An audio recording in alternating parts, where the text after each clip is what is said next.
Hello, and welcome to Woman in White Ministry. How to pray. What does it mean to pray? Are people who are praying talking to the air? Is prayer something to do in a crisis? One of the best definitions of prayer is that it is talking to God the way you talk to a friend. Of course, to do that, you have to think of God as a friend, and for some people that's tough, though they think He's angry with them for the wrong things they've done. Fortunately, this is not a reason to avoid praying. While God may not approve of everything you've done, ask yourself if parents would reject their children just because they've disobeyed. Of course they don't. Neither does God. Even if you've done something He wishes you hadn't, He still loves you. How to pray. Most of us think of praying as something we do on our knees with our eyes shut, but that's far from being the only way to pray. Some people prefer to pray sitting down. Others like to pray laying in bed before they get up in the morning or after they lie down to sleep at night. And while it's probably the exception, some people actually prefer to pray with their eyes open.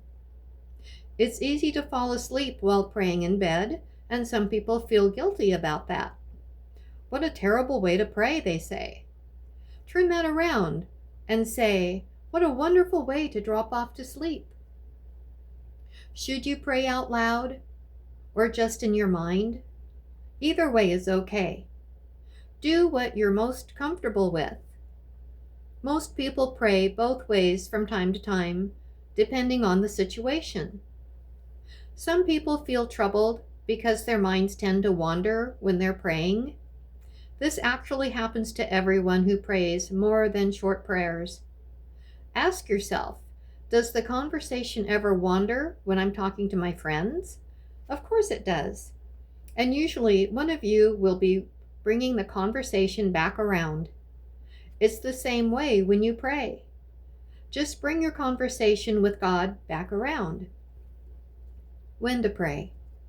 There's obviously no right time to pray.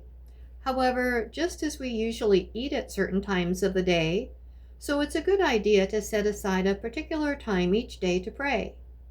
Many people find that the best time to pray is early in the morning, before the day's other activities take over. However, this reason is purely practical. Any other time may work best for you. A good time to pray is when you are doing other things that don't require mental concentration.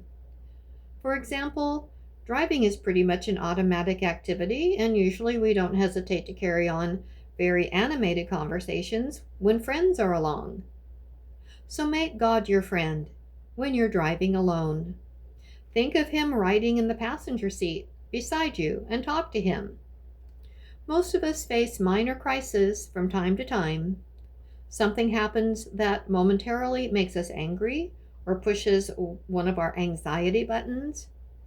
These are good times to send up a quick prayer for guidance. Even when you're concentrating on other things, you can break in with a short prayer. Thanking God for the little things that happen in your life is one good way to do that. Say, God, I appreciate the compliment the boss just gave me. Or, thanks for the air conditioning on this hot day. Or, thanks for the apples I just enjoyed. What to pray for? There's no limit to the things you can pray about. What about your needs? Ask God to provide them at the time and in the way He sees best. You can also pray for your wants, things you'd like to have, but could live without. Certainly, you'll want to talk to God about your problems, and that's important to pray for, a willingness to accept whatever comes. We all have definite ideas about what we want, and we work to accomplish these goals. Many of our crises are the result of our expectations and desires being unfulfilled. That's why the first sentence of the Serenity Prayer is so important. God, grant me the serenity to accept the things I cannot change. Think of the important people in your life. family members, neighbors, work associates. Ask God to bless them spiritually. Your important people can even include those who are hard to get along with. Especially ask God to give you the wisdom to relate to them appropriately. Do you find yourself yielding to a particular temptation and then feeling guilty? 2 prayers are important here. First, ask God to forgive you. He will. And second, ask for wisdom to overcome the bad habit. It's also a good idea to ask God to change you on the inside so you won't even want to yield. God really is your friend, even if you're afraid of him, even if you don't believe in him. If you haven't talked to him before, try the suggestions. Try the suggestions. God will be glad to hear from you. Here are the suggestions. If you haven't been accustomed to talking to God, then getting to know him as a friend will be like getting acquainted with a new friend. Introduce yourself. Start by saying, God, I don't know you, but I've decided that I'd like to. You can say the words out loud or in your mind. Then, as you would with any new friend, tell God about the people in your family, where you work, and where you live. Tell God your problems. If you're coming to God for the first time, chances are it's because of a problem in your life. So describe the problem the way you would to any friend. Tell him you don't know the answer, but you're asking him to guide you to whatever is right for you.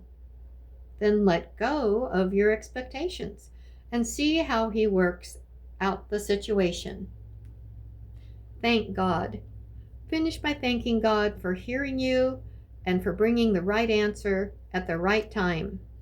Soon you'll discover that God is your friend too. God bless you and have a great day.